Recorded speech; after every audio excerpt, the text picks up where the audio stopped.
បាទសួស្តីបងប្អូនទាំងអស់គ្នាថ្ងៃនេះខ្ញុំមានលំហាត់សម្រាប់សិស្សពូកែស្ថិតនៅក្នុងលំហាត់ទី4បាទទី1ទី2ទី3គ្រូបានផុសរួចហើយឥឡូវយើងចូលដល់លំហាត់ទី4ម្ដងទៅអញ្ចឹងគេឲ្យសម្រួលកន្សោមពេស្មើទាំងអស់ហ្នឹងនេះឬទី3នៃ2បូក1បូកឬទី3នៃ2បូក1កតាឲ្យឬទី3នៃ2ការ៉េបូក1កតាឲ្យឬទី3នៃ2ស្វ័យគុណ4បូក1គុណជាមួយនឹងឬទី3នៃ2ស្វ័យគុណ2ស្វ័យគុណ2020បូកជាមួយនឹង1ឥឡូវយើងមើលដំណោះស្រាយទាំងអស់គ្នា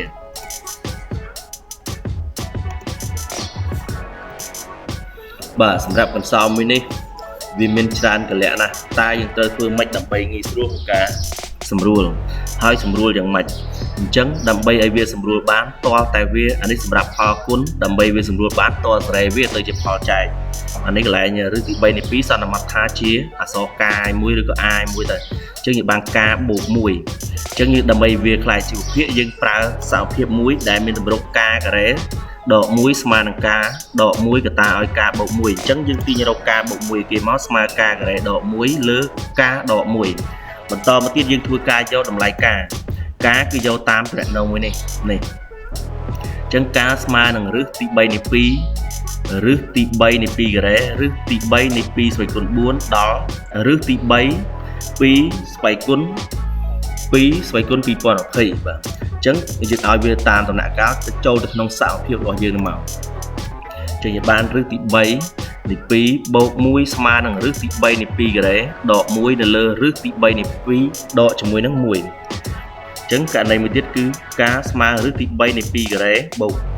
ជាមួយនឹង1ស្មើនឹងរឹសទី3នៃ2លើកជាស្វ័យគុណ4នេះហើយស្វ័យគុណ4ព្រោះនេះការ៉េគុណនឹង2ឡើងជា4អានេះដដែលចានេះរឹសទី3នៃ2ស្វ័យគុណ4បូក1ស្មើអញ្ចឹងវាឡើងជាមេគុណ2ណាសម្រាប់កន្លែងអង្គទី2អានេះបើនេះ4នេះឡើង8បើនោះ8ឡើង11អញ្ចឹងអញ្ចឹងអានេះយើងបាន3តួដំបងណា1 2 3បាទតើបន្តមកទៀតយើងបានអីអញ្ចឹងក្នុងករណីមួយទៀតគឺការស្មើនឹងរឹសទី3នៃ2ស្វ័យគុណ2ស្វ័យគុណ2020បូកជាមួយនឹង1វាស្មើទាំងអស់លើកជាការ៉េដក1ហ្នឹងគឺជាដកអក្សរកាកន្លែងហ្នឹងណាអក្សរកាដែរអញ្ចឹងយើងទាញបានពេសម្រាប់កតាទី1ស្មើប៉ុណ្ណឹងកតាទី2ស្មើប៉ុណ្ណឹងកតាទី3ស្មើប៉ុណ្ណឹងកតាចុងក្រោយគឺស្មើប៉ុណ្ណឹងអញ្ចឹងកន្លែងនេះហើយកន្លែងនេះគឺដូចគ្នាយើងអាចធ្វើការសម្រួលចោល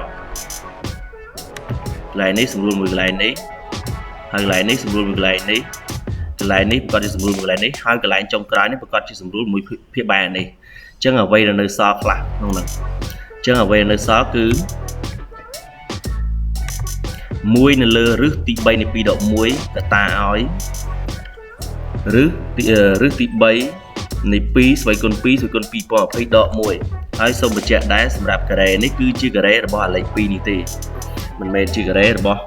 2នៅកន្លែងនេះឬក៏2020នេះឡើយអញ្ចឹងពេលលើកជាស្វ័យគុណយើងដាក់ទម្លាក់2មកខាងនេះមកបាទណាអញ្ចឹងយើងបាន2ស្វ័យគុណ2គុណនឹង2ស្វ័យគុណ2020អញ្ចឹងយើងបានរឹសទី3អានេះមួយយើងមិនបាច់ដាក់ទេយើងលើកនេះឡើងមកអញ្ចឹងយើងបានរឹសទី3នៃ2អានេះ2មិញកន្លែងនេះអញ្ចឹង2គុណនឹង2នេះវាទៅជាស្វ័យគុណបូកបញ្ចូលគ្នាស្មើ2021អញ្ចឹងកន្សោមរបស់យើងត្រូវបានសម្រួលរួចហើយគឺមានប៉ុណ្ណឹងការសម្រួលគឺធ្វើកន្សោមកាន់តែខ្លីទៅបាទបើមានចម្ងល់អីបងប្អូនអាចធ្វើការសួរនៅក្នុងខមមិនបានសូមអរគុណសូមជម្រាបលា